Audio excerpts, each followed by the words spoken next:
Well, we recognise the pressure on the NHS from the pandemic. That's why in the autumn statement we committed an extra £6.6 billion of extra funding to the NHS to really target those waiting for operations and get those lists down.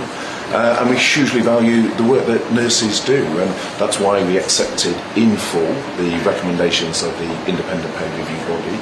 And it's also why last year, when the rest of the public sector had a pay freeze, we recognised the extra contribution that nurses have made, and nurses received an extra 3% at a time when many others did not. So we hugely value the work that nurses do.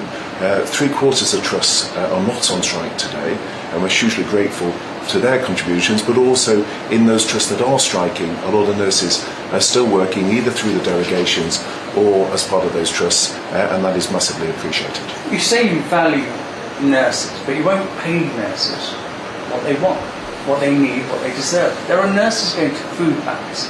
There are nurses who are claiming universal credits. It can't be right, can it? Well, we have an independent process that looks at these issues in the round, that looks at the pressure for many viewers faced with higher taxes, faced with cost of living pressures, and balances those with the needs of our NHS as well. And that independent pay review looks at these issues, and we have accepted their recommendations in full.